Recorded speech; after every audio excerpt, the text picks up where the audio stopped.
আসসালামু আলাইকুম। এখন আমরা আরেকটা গুরুত্বপূর্ণ জিনিস দেখতে যাচ্ছি, সেটা হচ্ছে নিউক্লিয়ার ফিশন এবং ফিউশনের মধ্যে পার্থক্যটা কী। এই জিনিসটা আমরা দেখতে যাচ্ছি এখন।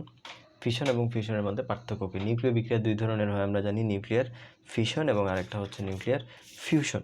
এখন আমরা একটু আগে থেকে ধারণা নিয়ে রাখি যে এই ফিশন এবং ফিউশন জিনিসটা কি। মনে রাখবেন যে ফিশন আর একটা হলো কি ফিউশন। ফিশন মানে হচ্ছে ভাঙা,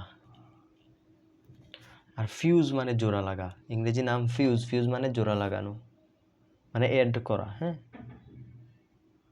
এটা হচ্ছে ভাঙা। ফিশন মানে ভাঙা, আর এটা হচ্ছে জোড়া লাগানো, মানে তৈরি করা, নতুন কিছু তৈরি করা, একটার সাথে আরেকটা জোড়া দেওয়া। তো ফিশন বিক্রিয়া কি হয়, একটা বড় পরমাণু থাকে, সে বড় পরমাণুটা ভেঙে এরকম সমান আকারের মোটামুটি দুইটা পরমাণুতে কনভার্ট হয়। আর ফিউশনের ক্ষেত্রে কি হয়, জোড়া লাগে, ছোট ছোট এরকম দুইটা জোড়া লেগে একটা বড় নিউক্লিয়াস তৈরি করে বা বড় পরমাণু তৈরি করে। এটা হচ্ছে ফিশন এবং ফিউশনের মেইন কাহিনী। এখন দেখেন তো, এই যে এটা এটা একটা ছিল কিন্তু তৈরি হয় কয়টা, দুইটা। তাহলে ফিশন প্রক্রিয়ায় একটা থেকে দুইটা তৈরি হয়, ফিউশন প্রক্রিয়ায় দুইটা থেকে একটা তৈরি হয়। ফিশনে একটা ভেঙে দুইটা তৈরি হয়, এই কারণে এটাকে বলে বিয়োজন প্রক্রিয়া, মানে ভেঙে যায়, একটা থেকে দুইটা হচ্ছে। আর এখানে দুইটা থেকে একটা সংযুক্ত হয়, এটা হচ্ছে, এই কারণে এটাকে বলে সংযোজন প্রক্রিয়া। ঠিক আছে, তাহলে আসেন দেখি আমরা।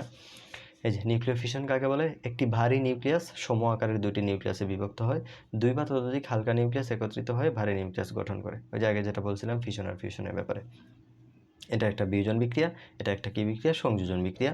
এক্ষেত্রে ব্যবহৃত উপাদান হলো ইউরেনিয়াম 235, প্লুটোনিয়াম 239। ইউরেনিয়াম 235, প্লুটোনিয়াম 239, এগুলো অনেক বড় বড় নিউক্লিয়াস। বড় বড় নিউক্লিয়াস ভেঙে যখন ছোট নিউক্লিয়াসে কনভার্ট হয় তখন অনেক বেশি শক্তি পাওয়া যায়। এই যে এত এবং এত, এই জ্বালানি প্রচণ্ড ব্যয়বহুল। এই যে প্রকৃতিতে এই জিনিসগুলো পাওয়া যায় না, এগুলো অনেক বেশি দাম। হ্যাঁ, এই যে ইউরেনিয়াম, প্লুটোনিয়াম, এগুলো অনেক বেশি দাম, এগুলো প্রকৃতিতে সহজে পাওয়া যায় না। এক্ষেত্রে ব্যবহৃত উপাদান হলো, দেখেন এই যে 1H2, এটা হচ্ছে হাইড্রোজেনের একটা আইসোটোপ, যেটাকে বলে ডিউটেরন, এটাকে বলে ট্রিটিয়াম। ট্রিটিয়াম, আচ্ছা। তো হাইড্রোজেনের এই যে আইসোটোপগুলো, এগুলো ছোটো ছোটো না, এই ছোটো ছোটো দুইটা মিলিত হয়ে বড় একটা তৈরি করে, ছোটো ছোটো দুইটা মিলিত হয়ে বড় একটা তৈরি করে। অর্থাৎ এখানে ছোটোগুলো ব্যবহৃত হচ্ছে আর এখানে দেখেন বড়গুলো ব্যবহৃত হচ্ছে। তো এই প্রক্রিয়া হচ্ছে লিথিয়ামও ব্যবহার করা হয়, জ্বালানি স্বল্প ব্যয়ে প্রচুর পাওয়া যায়, কারণ এই যে হাইড্রোজেনের এই যে আইসোটোপগুলো সহজলভ্য, হ্যাঁ, ইজিলি পাওয়া যায় প্রকৃতিতে বা তৈরি করা যায় ল্যাবে, এই কারণে এটা হচ্ছে সহজলভ্য। ইউরেনিয়াম, প্লুটোনিয়াম এগুলা তৈরি করা যায় না, এগুলা হচ্ছে খনির মতো মাটির নিচে থেকে পাওয়া যায় এবং এগুলো খুবই রেয়ার, পাওয়া যায় না প্রকৃতিতে, এই কারণে এগুলো প্রচণ্ড ব্যয়বহুল।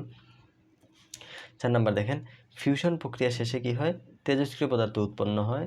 আর ফিশন প্রক্রিয়া শেষে তেজস্ক্রিয় পদার্থ উৎপন্ন হয়, ফিউশনে উৎপন্ন হয় না।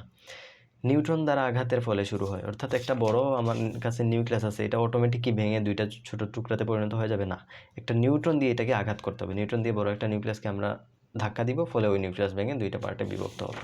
এটাই বলতে, দেখেন নিউট্রন দ্বারা আঘাতের ফলে শুরু হয়, আর এটাতে নিউট্রন দ্বারা আঘাত করতে হয় না, উচ্চ চাপ এবং তাপমাত্রা দিলেই তারা এই বিক্রিয়া শুরু হয়ে যায়। তারপরে দেখেন এটা নিয়ন্ত্রণ করা হয় কিভাবে, ক্যাডমিয়াম দণ্ড দ্বারা নিয়ন্ত্রণ করা হয়। মানে নিউক্লিয়ার ফিশন যে বিক্রিয়া, সেটা হচ্ছে ক্যাডমিয়াম দণ্ড দ্বারা নিয়ন্ত্রণ করা যায়। আর এটা হচ্ছে ক্যাডমিয়াম দ্বারা নিয়ন্ত্রণ করা যায় না, চুম্বক ক্ষেত্র, মানে চুম্বক দিয়ে নিয়ন্ত্রণ করতে হয়, চুম্বক ক্ষেত্র দ্বারা নিয়ন্ত্রণ করতে হয়। প্রকৃতিতে রেডিও আইসোটোপে ফিশন ঘটে, মানে প্রকৃতিতে আমাদের যে পৃথিবীতে খুব কম ফিশন বিক্রিয়া পাওয়া যায়, কিন্তু পাওয়া যায়, কিছু সংখ্যক পাওয়া যায় প্রকৃতিতে। আর ফিউশন যেটা, সেটা প্রকৃতিতে দেখা যায় না, সেটা হচ্ছে বিভিন্ন বড় বড় নক্ষত্রের মধ্যে হয়, যেমন আমাদের সূর্যের মধ্যে হচ্ছে, অন্যান্য বড় বড় নক্ষত্রগুলোর মধ্যে ফিউশন বিক্রিয়া ঘটে। আবার দেখেন পারমাণবিক বোমা তৈরি করা যায়, এই যে ফিশন বিক্রিয়ার মাধ্যমে পারমাণবিক বোমা তৈরি করা যায়, ফিশন প্রক্রিয়ায় পারমাণবিক বোমা তৈরি করা যায়। আর ফিউশন প্রক্রিয়া হচ্ছে হাইড্রোজেন বোমা তৈরি করা যায়।